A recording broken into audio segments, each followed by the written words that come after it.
From the Maçon du Berger up in the Alps, we then traversed south down to the Provence region and to head to Montpellier, where there is one of the last schools that we visited. Merle is under the institution of Montpellier SupAgro, which is a training and research institution by the French government through the Ministries of Agriculture and Food, Education, Research, and Innovation. So 2 different ministries are supportive of SupAgro, which is for the vocational training and research in sustainable development, business, science, and culture with a agricultural component. It was founded in 1931, so it's been around and established, a larger institution that's definitely SupAgro has definitely supported the institution of Merle to have longevity and to be very impactful in the training. It's definitely notorious for being one of the most important and significant training centers. It provides, through graduation, the accreditation of a level 5 degree, which kind of sits in between the merit of a bachelor's and associate's degree, and it's accredited and seen through the government as accreditation and a standard for the vocation of a shepherd. And helps with, of course, employment and whatnot. The training emphasizes animal husbandry, ecology, and transhumance, which is that notion of the seasonal migration. Generally 14 to 16 trainees a year. Historically, you have that age range as well, but the average you'll see is between 26 and 28 years old. The program is about 1 year long, and that's to enable the trainees to go through a full life cycle of the animals through breeding and lambing and things like this, and going up into high altitudes and back down low. Average cost to the students is around 7,000 euro, but that actually isn't transferred to the students. Lots of subsidies provided, and some tuitions can be fully covered. Of course, it just depends on what kind of trainee you're applying into the program as.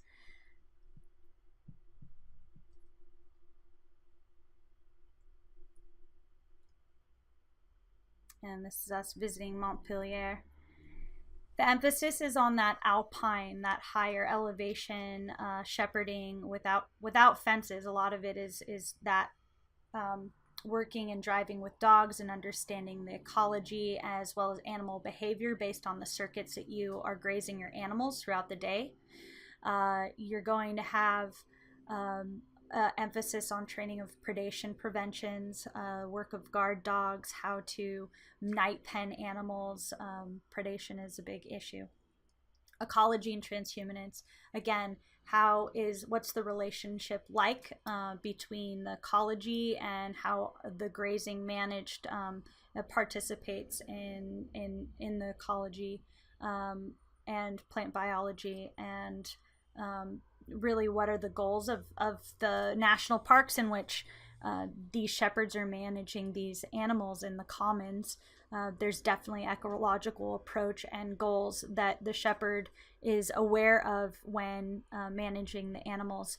Andre Leroy is definitely a keeper of the knowledge and experience of the ecology and how it's transitioned over the years.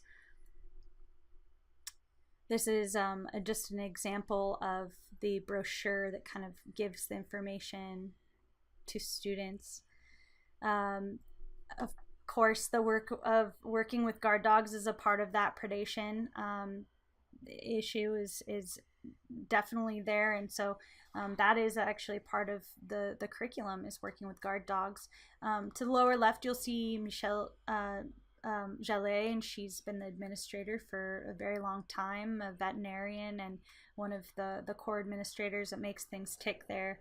On the right, you'll see a depiction of Andre's daily circuits, notating different rest spots, water points, things like that, elevation. This is from the art and science of shepherding.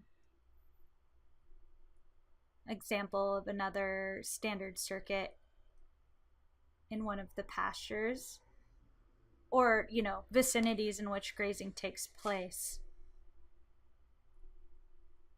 Again, guard dogs. Tourists are educated on the use of guard dogs. Below, down in the corner, again, you can see all of the collaborators who develop these educational materials for the public awareness, and also just having it be a common understanding of that there are shepherds and there's guard dogs and there's sheep up there, and they're a part of this landscape. Within this region, in the Provence region, we were able to shadow some shepherds and interview an alumni of Merle, and also and Antoine is a leader in one of the organizations that supports shepherds and helps place them into work, kind of like a cork board for shepherds and breeders looking for working for seasonal shepherds to hire.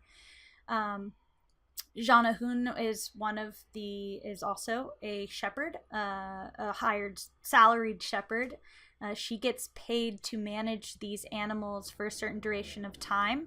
The breeder or producer understands and recognizes the benefits of these animals open grazing and her managing them versus him bringing feed to his animals at this time of year. The cost is not very much, it's very competitive, or they're very similar, but the shepherding and the management of the grazing and open spaces in this circuit idea, where the shepherd or shepherdess comes out, brings them out, and moves them through a landscape, takes them on a break, and then goes ahead and does the circuit again. It allows animals to do what they do naturally, and instead of bringing feed to them, you are allowing for them to do their own grazing or browsing, and it provides a robustness that breeders are choosing to breeders choosing shepherds instead of feeding. They use electric fence. That is a part of it. Night penning is an electric fence, and then the shepherd or the shepherdess brings the animals out for these circuits. They use a guard dog / herding dog, primarily called the Bousseron. Bousseron. My French, goodness. These guys are specific to the region. Every region we went to, there's a different breed of herding dog that it was culturally significant to that area. These are beautiful red-faced sheep. They're just so gorgeous and so healthy. It looks very very similar to California's coastal or scrub kind of chaparral landscapes, very dry, brittle environment. These sheep are actually similarly managed how we manage in California around built environments. Antoine also moves his animals in electric fences to manage vegetation around basically homeowners associations and neighborhoods and things like this. So there is a kind of a similar, crossing of grazing in areas where there's lots of people living. Again, electric fence. They just have cooler colors. It was kind of nice to, a relief to see that even salaried shepherds, professional shepherds in France still had the same issues that we have here in the Western United States, where we use electric fences, where we just didn't build the fence right, and we had 15 feet to build in between. So Yeah, equipment is equipment everywhere, and it's definitely scrambled. It's not always easy, even if you do it all the time. So that's a picture of us working with Antoine to build some fence. Of course, Gallagher battery. Again, they work with the same tools we work with in using electric fence, or in Spain they call them pastores eléctricas, um, the electric shepherd.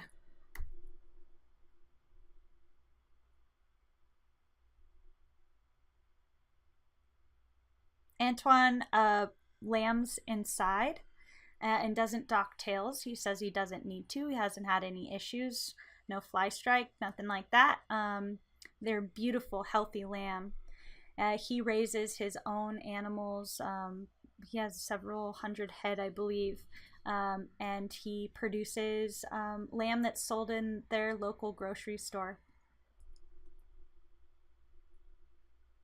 Something really fantastic about Provence was us finding that there are some really fantastic fiber producers. I saw this sign and required us to turn off to meet these Angora goats, cashmere guys, and it was wonderful to see what the regional fiber producers were up to in creating this wonderful mohair.